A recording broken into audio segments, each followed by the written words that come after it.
Jésus m'a dit, quand ces 4 signes apparaîtront, tu devras rentrer chez toi immédiatement. Car aussitôt après, la persécution commencera pendant 3 jours de ténèbres. Je suis mort. J'ai vu la persécution dont les puissances de la Bible parlaient. Va, mon peuple.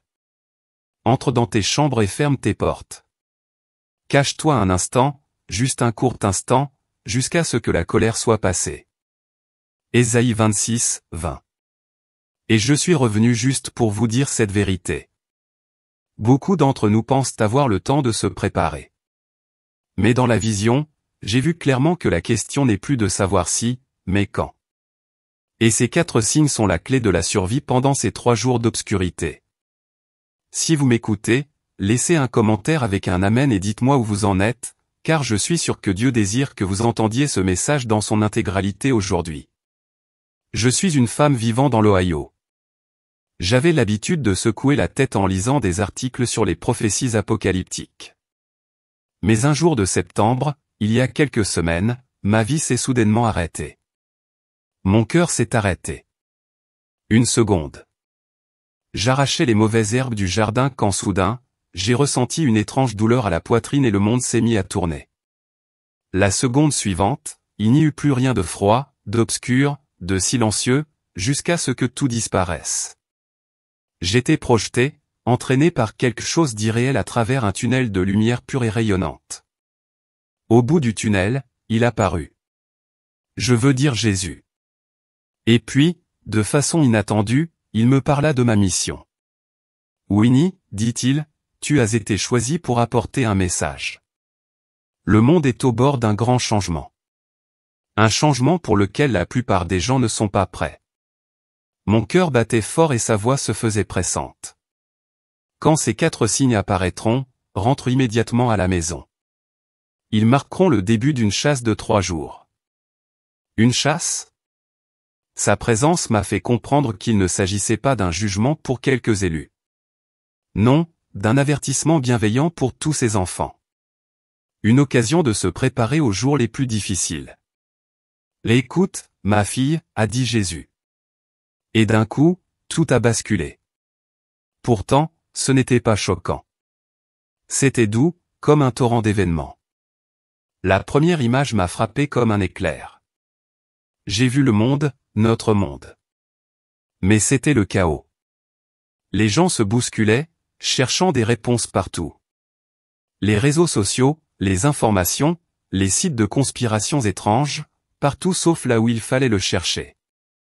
C'était comme si un brouillard chaotique s'était installé sur tout. Les gens s'y étaient perdus, poursuivant mensonges et demi-vérités. Mon estomac se serrait, non pas parce que c'était effrayant, mais parce que c'était si réel, si proche. Comme si je pouvais toucher le désespoir sur leur visage. J'avais envie de crier, d'arrêter, de lever les yeux. Il était là. Mais je ne pouvais pas. J'étais juste là pour observer, apprendre, pour revivre ça. Et laissez-moi vous dire que cette image m'a puissamment attiré. Elle m'a entraîné plus profondément, comme un courant auquel je n'ai pas pu résister. Aussitôt, le paysage autour de moi a commencé à changer. J'étais là. Enfin, pas tout à fait là, vous savez, comme en plein milieu de tout ça. En m'immergeant dans ces conversations, en parcourant les réseaux sociaux, j'avais l'impression d'être bien réel. J'entendais les conversations, je voyais les publications surgir comme un feu d'artifice le 4 juillet. Les rumeurs apocalyptiques étaient omniprésentes. Des prophéties insensées liées à des civilisations anciennes comme les Mers, les Cherokees, et même les Aztèques.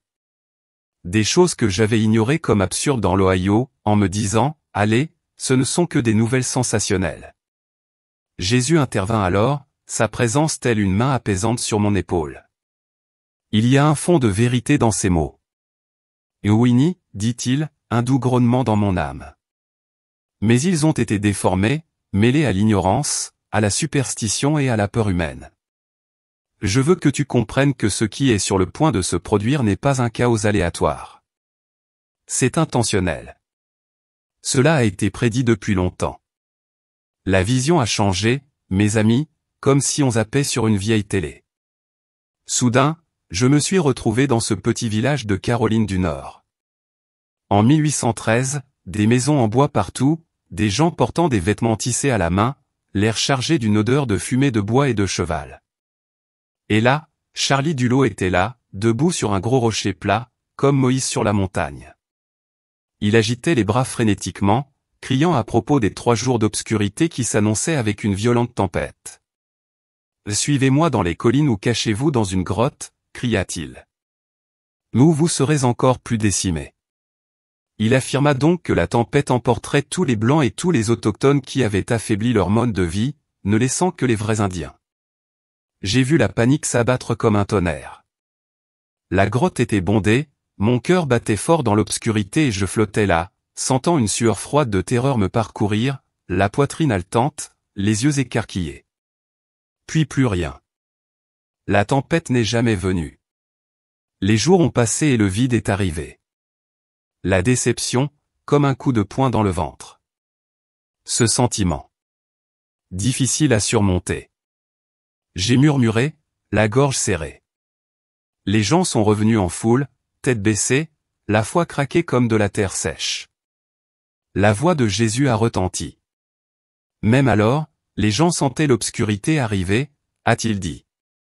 Mais sans ma perspicacité, ils ont tout déformé. Un autre tourbillon. Et la scène m'a transporté dans un monde ancien, à la fois poussiéreux et vivant. C'était le monde des oiseaux rouges de la légende Cherokee. Un de ces cycles anciens où tout était lié aux oiseaux, au feu et à la grande reconstruction de la terre. Je le regardais déchaîner des tempêtes, hurlant comme des sorcières, déclenchant des tempêtes de feu. Pas comme un barbecue dans votre jardin. Pas question. C'étaient des morceaux de matière noircie tombant du ciel, ou des volcans crachant de la lave qui engloutissaient des villages entiers. Jésus se pencha, ses paroles enveloppant la douleur dans ma poitrine. Ce ne sont que des calculs locaux, de petits cycles dans la longue histoire de l'humanité, et non le bouleversement mondial à venir. Mais ils ont semé ces graines de peur et d'obscurité dans votre mémoire collective. Les humains, en quête de sens, courent après des explications fleuries, alors que la vérité évidente est dans la Bible depuis toujours. Simple, solide, tout droit sorti de lui. Pourquoi compliquons-nous autant les choses? Murmurai-je.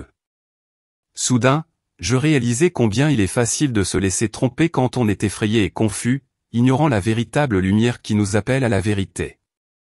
Cette conscience persiste, m'attirant vers la suite, comme un fil que je ne peux lâcher. Après la scène précédente, Dieu m'a immédiatement révélé les 4 signes dont il avait parlé. Le monde que je voyais n'était plus le mien. Le premier signe qui s'est manifesté a été l'effondrement de ses fondations. C'était comme regarder à travers un miroir déformant. Tout s'est tordu et s'est désintégré. Les cartes clignotaient à l'écran. Les frontières se brouillaient, puis se brisaient comme des fils.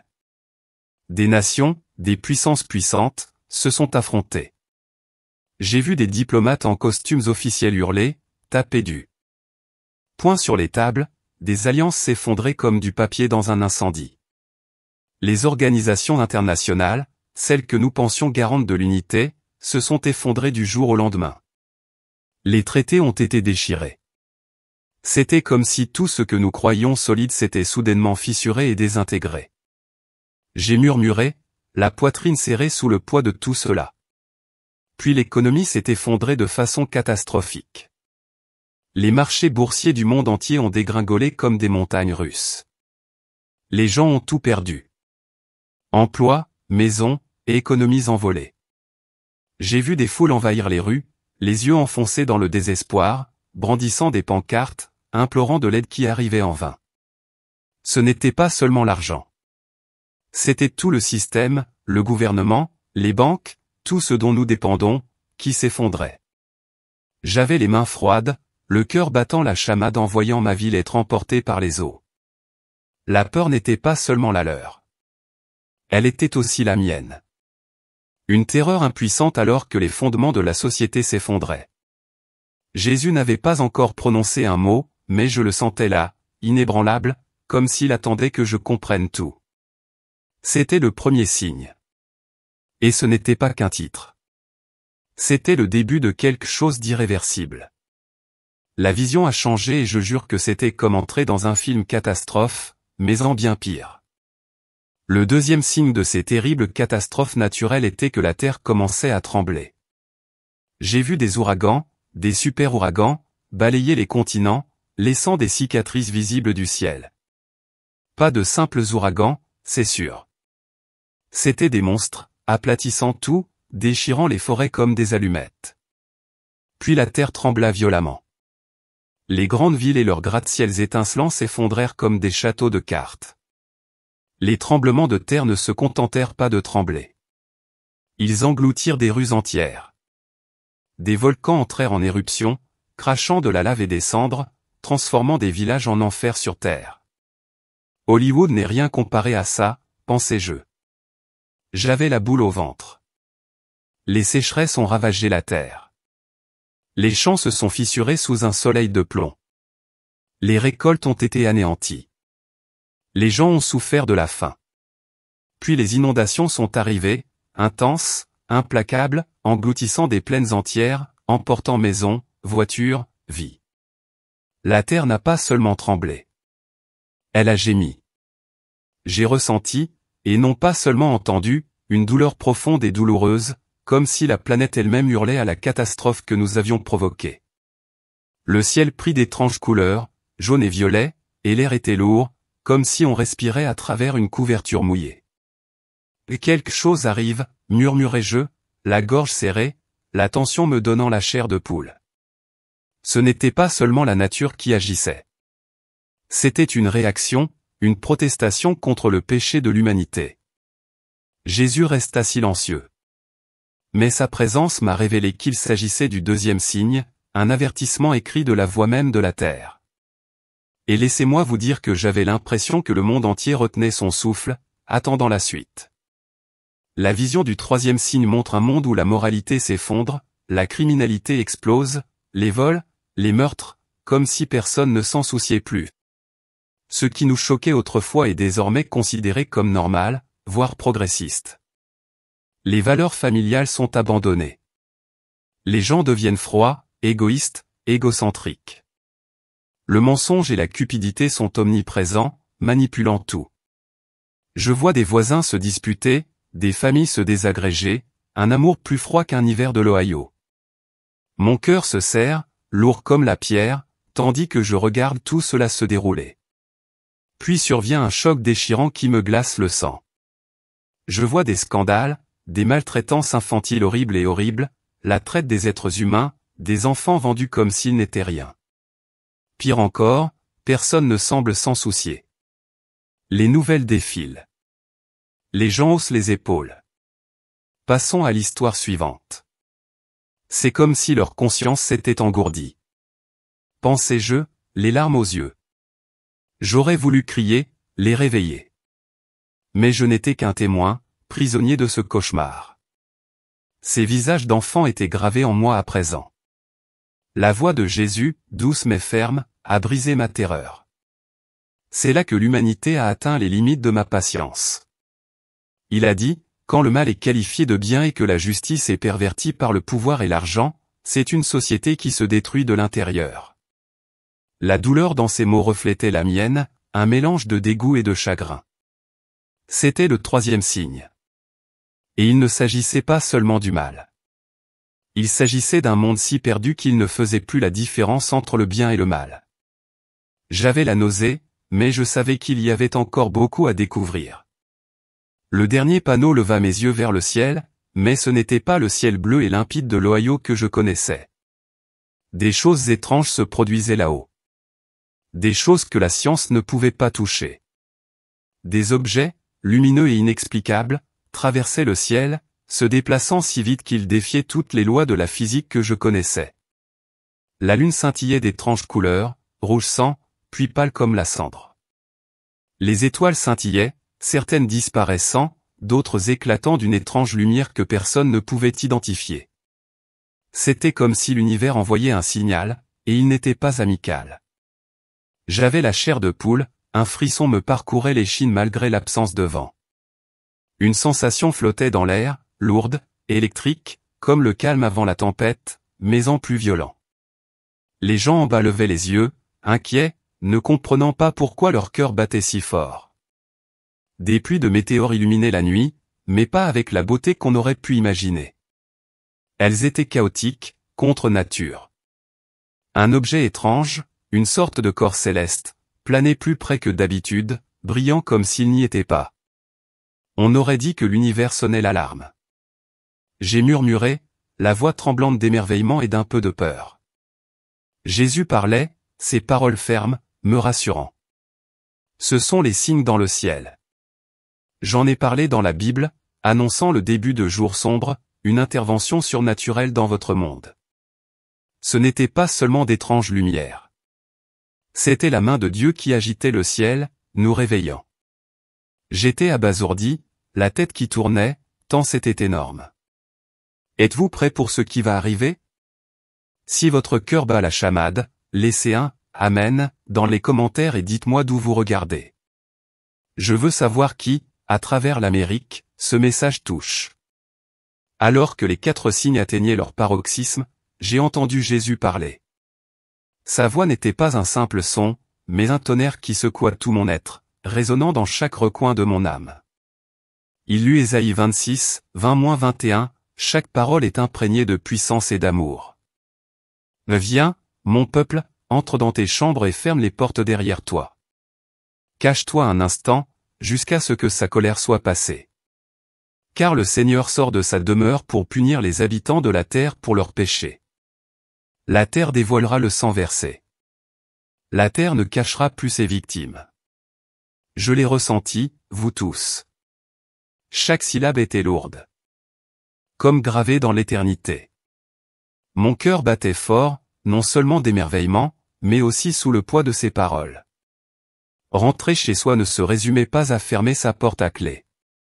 C'était plus profond. Un appel à trouver refuge en lui, à m'abriter dans la foi.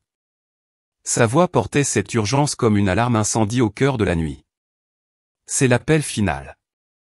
Winnie, dit-il, clair comme le jour. Pas une option, mais un commandement de survivre. Ça m'a frappé comme une tonne de briques, maintenant ou jamais, vous savez. Mes mains tremblaient, mon souffle court tandis que je serrais les pieux. Il ne s'agissait pas d'effrayer les gens. C'était une question d'amour. De nous donner une chance de nous préparer à ce qui allait arriver. Je sentais son cœur. Cet amour féroce et protecteur d'un père prêt à tout pour sauver ses enfants, mais il n'y avait pas moyen de l'édulcorer. Le temps pressait, et je devais rapporter cet avertissement. Aussi pesante que cela puisse paraître, la vision changea, m'emportant dans un chaos absolu. Jésus me montra les paroles de Jérémie qui corroboraient l'appel d'Isaïe. J'aperçus une force, une nation venue du nord. Il la qualifia d'impitoyable, de terrifiante, semant l'horreur comme une ombre impossible à distancer. Comme une armée invisible, mais aussi réelle que tout, pensais-je, le cœur battant. Ce n'était pas que des gens. C'était quelque chose de plus sombre, d'irrépressible, qui déchirait le monde. Puis sa voix me perça. Ancienne et pourtant pressante. Comme si elle m'avait été adressée jusqu'au plus profond de moi. N'allez pas au champ. Ne marchez pas sur les routes. Restez chez vous. L'épée de l'ennemi sème la terreur partout. J'ai vu des gens courir, désespérés, le visage déformé par la panique, cherchant refuge hors de chez eux, mais il n'y en avait pas. Les rues grouillaient de danger, une terreur bourdonnante et suffocante me donnait la chair de poule.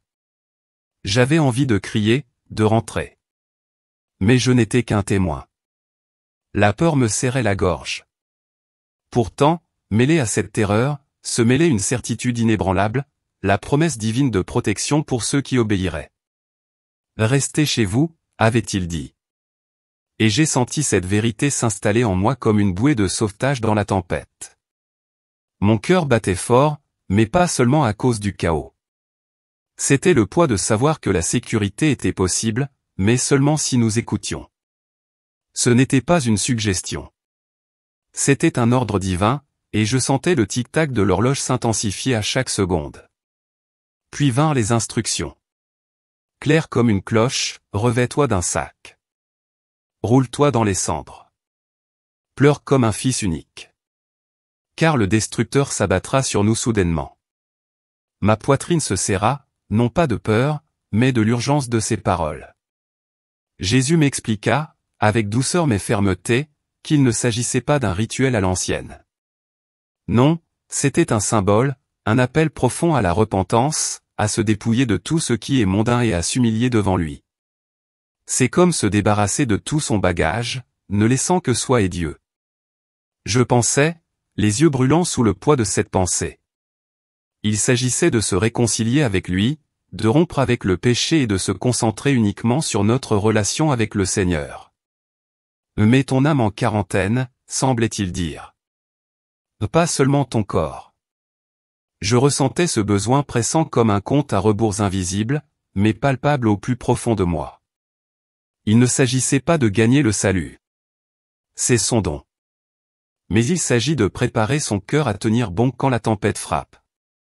Mes mains étaient moites, mon souffle court. J'ai compris que c'est ainsi que nous survivrions à ce qui allait arriver, en nous humiliant, en implorant son pardon et en nous confiant en sa protection. La voix de Jésus a été une bouée de sauvetage, pressante mais pleine d'amour, me faisant comprendre que cette préparation n'était pas seulement pour moi. C'était pour tous ceux qui voulaient bien l'entendre. La vision s'est produite comme un interrupteur qui a éteint l'univers. La terre entière a plongé dans les ténèbres. Ni la nuit, ni les nuages d'orage, mais une obscurité épaisse et veloutée qui a englouti la moindre lueur. Ce n'était pas seulement l'obscurité, les gars. C'était absolu, comme si quelqu'un avait coupé la création elle-même. Pas d'étoiles, pas de lampadaire, rien. Comme si Dieu avait éteint le monde entier. Je murmurais, la voix tremblante, ma peau était glacée, mais pas à cause de l'air. C'était plus profond. Une absence glaciale d'espoir, de vie. C'était l'obscurité de l'Exode, la peste qui s'était emparée de l'Égypte. Mais maintenant, c'était mondial. On ne pouvait plus voir sa propre main devant son visage. Téléphone, télévision, voiture, tout s'est éteint. Le bourdonnement de la civilisation a disparu. Seul un silence pesant et pesant, troublé seulement par des vents et des bruits étranges. Je ne parvenais pas à identifier de faibles gémissements, des cris lointains qui faisaient battre mon cœur. Je frissonnais, mon souffle s'arrêtant lorsque la voix de Jésus me perça. Fixe mais grave. Cette obscurité, c'est mon visage qui se détourne d'un monde de péché. Il a dit, un jugement pour les infidèles et un voile pour la traque des forces du mal. J'en ai eu un pincement au cœur. Une chasse. Ces mots m'ont fait froid dans le dos. Pas seulement de peur, mais du poids de ce qui allait arriver. Il ne s'agissait pas seulement de perdre la lumière. Il s'agissait de ce que cette obscurité allait déclencher. C'est comme un froid qui prend naissance dans l'âme. Je pensais, les mains moites, le pouls battant la chamade. Je sentais le monde retenir son souffle, attendant que quelque chose d'horrible surgisse de cette obscurité. Jésus se tenait à mes côtés. Sa présence était la seule chose qui m'empêchait de m'effondrer. Mais je savais que ce n'était que le début de quelque chose de plus grand, quelque chose pour lequel je n'étais pas prête. Puis Jésus m'a montré ce qui se cachait devant les maisons des fidèles. Ceux qui avaient entendu son appel à rester à l'intérieur. Mon cœur s'est arrêté en voyant ces créatures sombres et tordues. Pas des zombies comme dans les films d'horreur, mais pire. Des anges déchus, des esprits néphilim libérés de l'enfer lui-même, rampant dans ce monde noir de jets. Ils étaient la pure malice, irradiant la peur, la destruction et le mensonge. Je les regardais rôder, leur forme à peine visible, comme de la fumée aux yeux brûlants. Ma gorge s'assécha, mes mains tremblaient en réalisant ce qu'ils cherchaient à sauver les âmes. Ils ne se contentaient pas de rôder, ils attaquaient. Je les voyais frapper aux portes, griffant aux fenêtres, leur voix imitant celle de leurs proches dans un jeu malsain et pervers. Winnie, c'est maman. J'ai froid dehors. Laisse-moi entrer. Les cris étaient si réels, si désespérés. J'ai senti mon cœur se serrer, j'ai voulu ouvrir la porte en grand. On dirait qu'il joue avec ton amour, ta peur. J'ai pensé, les yeux brûlants de larmes, de cris, de sanglots, de joie déformée dans le noir. Chacun était un coup de poignard dans l'âme. J'avais envie de hurler. Ce n'est pas eux. Mais je n'étais qu'un témoin, impuissant, la poitrine serrée par la peur. L'avertissement de Jésus fut clair et net. Ne laissez personne entrer. Personne ne survit là-bas. C'est la traque du diable, à la recherche des perdus et des faibles. Mon corps tout entier tremblait. Non seulement à cause de l'horreur de ces choses, mais aussi à cause des enjeux. Ce n'était pas seulement physique. C'était un combat spirituel. Une épreuve de foi. C'est comme le défi ultime, murmurai-je, la voix brisée. Tiens bon, ou tu es fini. Je savais que survivre signifiait plus que verrouiller les portes. Cela signifiait protéger son cœur des mensonges qui s'y accrochent. Et cette vérité, elle brûlait en moi, me poussant à rester vigilante, à rester à l'écoute de la suite. La vision changea, m'attirant vers les foyers des croyants. Dehors, l'obscurité était étouffante, habitée par la terreur. Mais ici, une douce lumière, chaude et apaisante, comme un feu de cheminée par une nuit d'hiver. C'était tout le contraire de l'horreur froide qui régnait au-delà des murs. J'ai vu des familles serrées les unes contre les autres, la Bible ouverte, priant à voix basse, jeûnant, cherchant Dieu de toute leur force. Pas de panique, juste l'abandon. Les gens s'agenouillaient, la tête baissée, certains versant des larmes, mais pas de peur, ni de repentir, ni d'avoir ouvert leur cœur à lui. C'est comme s'ils étaient enveloppés de sa paix. Je pensais, mon cœur se calmant. Je les voyais vivre dans le sac et la cendre, non pas littéralement, mais avec une profonde humilité. Ils imploraient miséricorde, protection, abandonnant tout ce qui est terrestre. La voix de Jésus se fit entendre, douce mais ferme. Ce n'est pas un vieux rituel, Winnie. C'est un cœur entièrement donné à moi, dépouillé de tout péché, concentré uniquement sur notre lien. Je l'ai senti. Un bouclier, invisible mais incassable, entourait ses foyers. Comme si tu lui donnais tout de toi-même. Tout est permis, murmurai-je, les yeux embués d'admiration. L'espoir brillait dans cette obscurité. Une étincelle radieuse qui refusait de s'éteindre. Ces gens ne faisaient pas que survivre. Ils rayonnaient, ancrés dans la foi, enveloppés de son amour. Cela m'a profondément touché. C'était ce qu'il entendait par préparation, confiance totale, abandon total. Et tandis que je regardais, j'ai senti ce même espoir s'éveiller en moi, me tirant vers la suite de son message. Tel un phare dans la tempête, cette vision m'a profondément touché. Comme un couteau qui se tordait dans mon cœur, j'ai vu la terre elle-même crier, comme le dit l'Écriture. La terre révélera le sang versé sur elle et ne cachera plus ses victimes. Ce n'était pas qu'une image. C'était cru, réel et lourd. J'ai vu des fleuves de sang innocent couler à travers l'histoire. Mais une chose m'a frappé, vive et insupportable. Le sang de millions d'enfants à naître. Perdu depuis 1961, lorsque Roe v. Wade a légalisé l'avortement en Amérique. On dirait un film d'horreur, mais c'est vrai. Ai-je murmuré, la voix brisée. Je ne l'ai pas seulement vu, je l'ai entendu. Un cri perçant, plus fort que tout, comme le sang d'Abel, mais 1000 fois plus fort, réclamant justice à travers la terre. Ma poitrine se serra, les larmes me brûlèrent les yeux tandis que ce son me transperçait. La voix de Jésus retentit, ferme mais lourde de chagrin. C'est le jugement pour le massacre des innocents. Il dit, j'ai été patient, Winnie. Mais le sang de ces enfants crie vers moi, et je ne peux plus me retenir. J'ai ressenti sa sainte colère, mais surtout, son chagrin. Comme un père en deuil. Mes mains tremblaient, ma gorge était si serrée que j'avais du mal à respirer. Ce n'était pas seulement une question d'acte. C'était l'ampleur, l'acceptation désinvolte de tout cela. Ces petites vies anéanties, leurs cris résonnant aux oreilles de Dieu. J'avais envie de tomber à genoux, d'implorer le pardon pour un monde qui avait laissé cela arriver.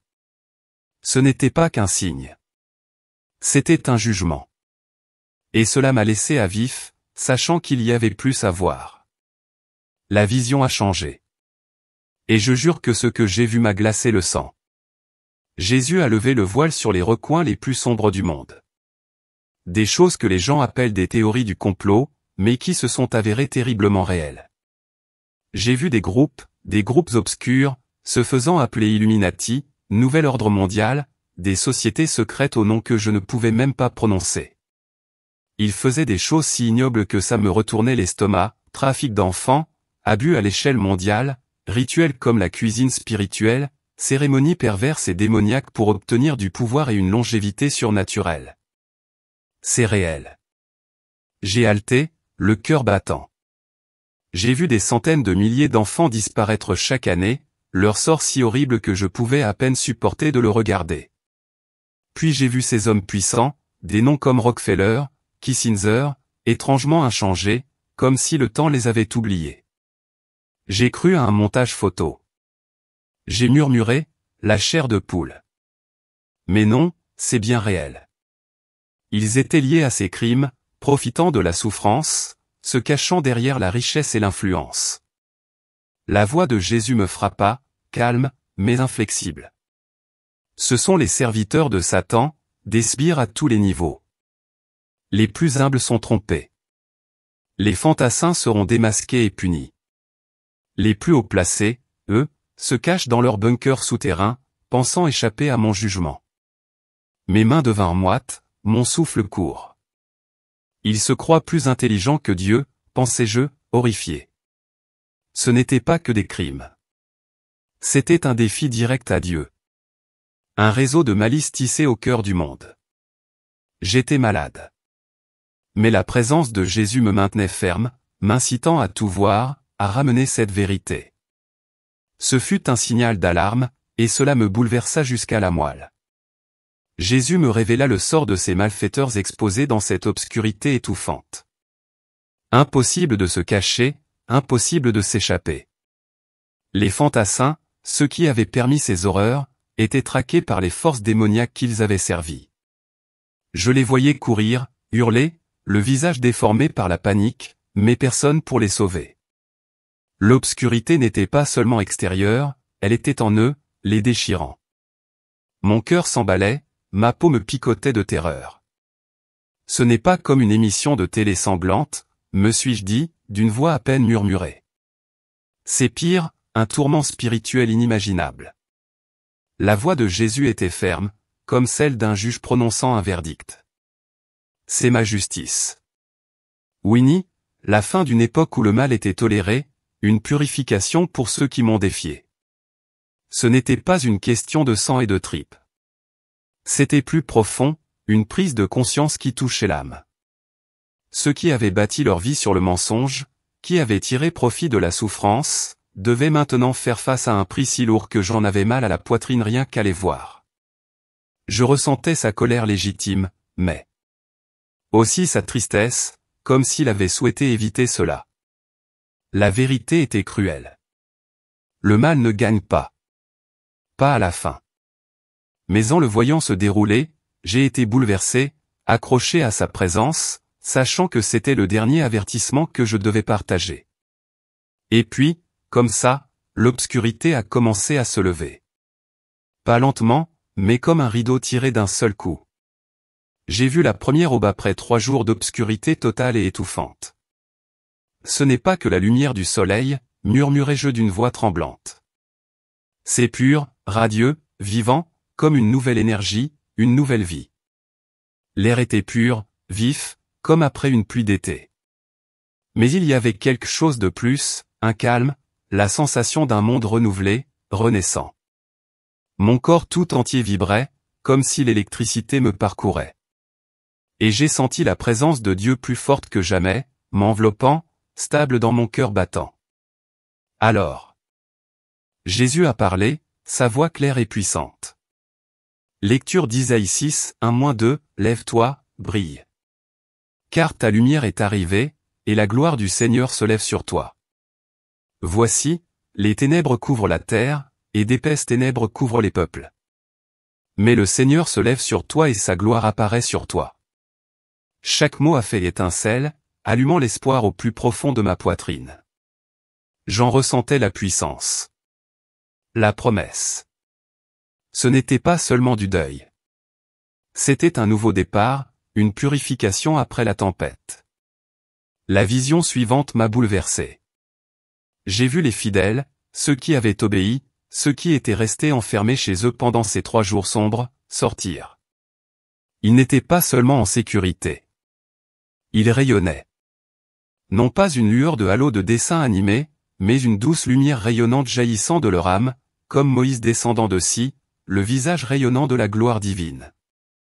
C'était époustouflant, comme s'ils portaient le ciel en eux. On aurait dit les phares de Dieu, pensais-je. Mon cœur se gonflait, brillant dans un monde qui sortait tout juste des ténèbres. J'ai ressenti leur paix, leur joie, leur force, telle une vague déferlante. Ce n'étaient pas que des êtres humains. Ils étaient les réceptacles de sa présence, empreints d'une présence divine.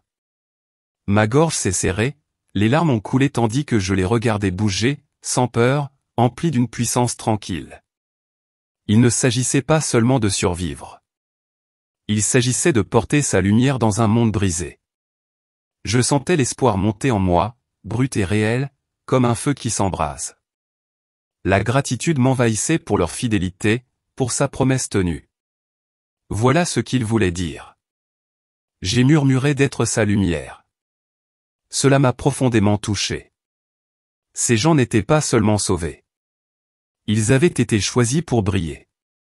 Pour montrer au monde ce que l'amour de Dieu laisse derrière lui après la tempête. Je ne pouvais pas détourner le regard. Attiré plus profondément par ce qu'il me montrait ensuite, mon cœur battait la chamade. Jésus me montrait 2 groupes réagissant à ces personnes rayonnantes. Et c'était comme regarder une ligne tracée dans le sable. D'abord, ceux qui étaient dessinés par centaines, puis par milliers, courant vers cette lumière. J'ai vu des gens ordinaires, des responsables, et même des chrétiens devenus tièdes, mais qui se repentaient maintenant, les yeux remplis de larmes. Ils avaient soif de vérité, de réconfort, de la parole de Dieu, comme des papillons attirés par la flamme. C'était comme s'ils avaient vu la vérité et savaient exactement où la trouver. J'ai pensé, la poitrine serrée d'émerveillement. C'était une moisson, un moment précieux pour partager l'Évangile, non seulement par des paroles, mais par la présence vivante de Dieu dans ses fidèles. C'était comme un renouveau, comme un espoir renaissant. Mais ensuite, les autres, ceux qui s'étaient détournés, prisonniers du péché, de cœurs obstinés ou d'enseignements pervers, ne supportaient plus la lumière. Ils tressaillaient, s'enfuyaient, le visage déformé par la peur ou le dégoût, comme si la sainteté les brûlait. Je les ai vus se disperser, incapables de supporter la gloire de Dieu. Leurs propres ténèbres mises à nu. Mon cœur me faisait mal, mais je comprenais. La voix de Jésus était ferme et claire. C'est la séparation finale. Winnie, ma lumière révèle la vérité dans chaque cœur, ce qu'ils sont, ce qu'ils choisissent d'être. C'était comme si sa lumière était un miroir, révélant le vrai visage de chacun. Certains l'ont accueilli, d'autres ont fui. Mes mains tremblaient, réalisant que c'était leur dernière chance de le choisir. Le poids de cette lumière s'est installé en moi. Il m'attirait vers la suite de son message. Mon âme vibrait sous l'emprise de l'enjeu. À cet instant précis, une question me brûla la poitrine. Une question que tant de gens se posent. Seigneur, qu'en est-il de l'enlèvement? Tout cela se produit-il avant ou après? J'avais toujours cru que les fidèles seraient emportés avant ces jours sombres, épargnés par le chaos. Mon cœur battait fort, mes mains étaient moites, attendant sa réponse. Jésus ne m'avait donné ni date ni échéance. Rien de clair et net comme je le souhaitais. Au lieu de cela, son regard a croisé le mien. Plein d'amour. Et je l'ai senti me pousser vers quelque chose de plus profond. Ce n'est pas une question de quand, Winnie. Sa présence semblait dire, mais comment te préparer? J'avais le souffle coupé, la gorge serrée, tandis que ces paroles bibliques résonnaient en mon âme. Veillez et priez sans cesse afin d'être jugés dignes d'échapper. Il ne s'agissait pas de fixer le jour ou l'heure. Il s'agissait d'être prêt.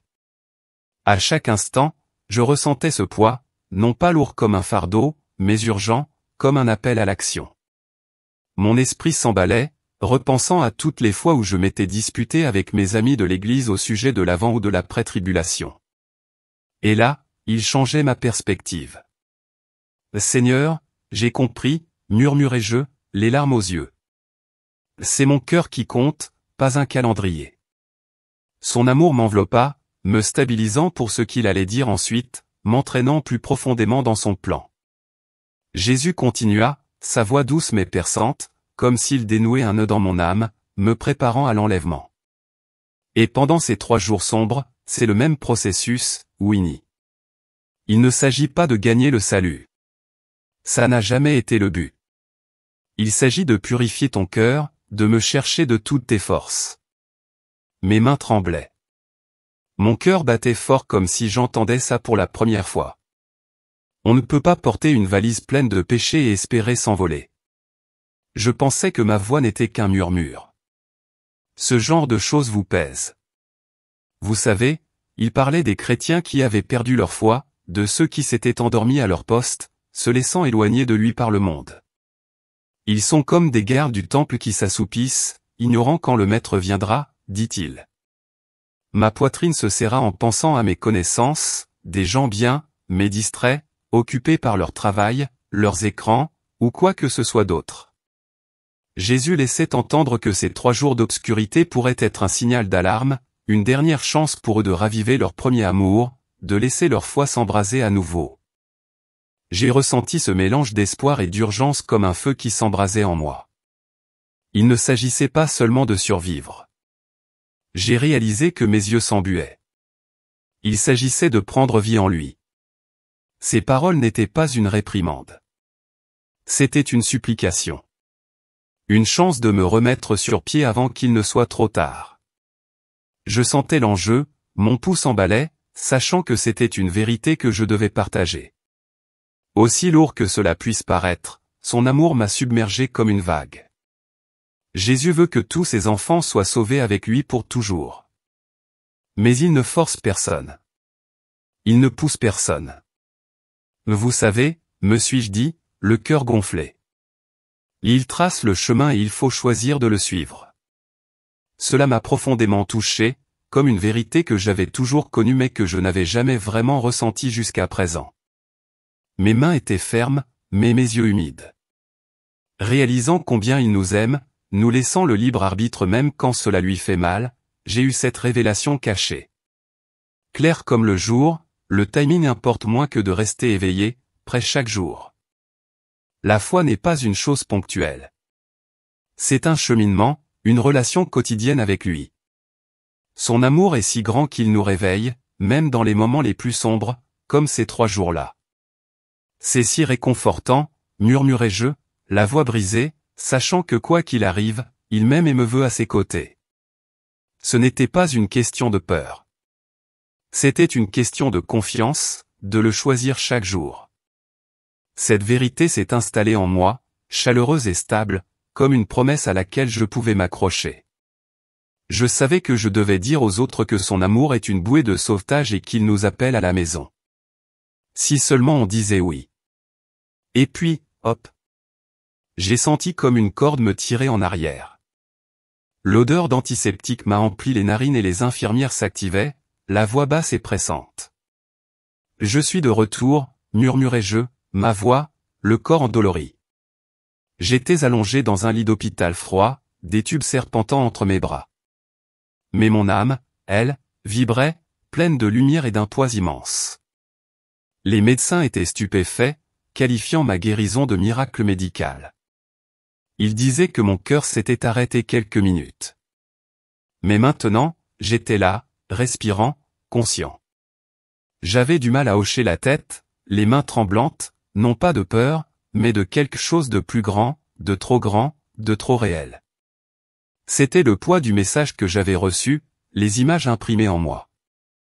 Je sentais encore sa présence comme une main chaude sur mon cœur. Mais maintenant, j'étais de retour dans ce monde. Et c'était petit comparé à ce que j'avais vu. Ma poitrine se serra, non pas de douleur, mais de détermination. Et il faut que je leur dise, pensais-je, le souffle court. Les infirmières vérifiaient sans cesse les moniteurs, mais je ne pensais pas à mes signes vitaux. Je pensais à ces paroles, à l'avertissement que je devais porter. C'était comme si on m'avait donné une torche. Et je ne pouvais pas la laisser s'éteindre, aussi lourde soit-elle. Chaque jour, je mettais en pratique ce qu'il m'avait appris, rester éveillé et prier constamment. Je me regardais attentivement, chassant le péché.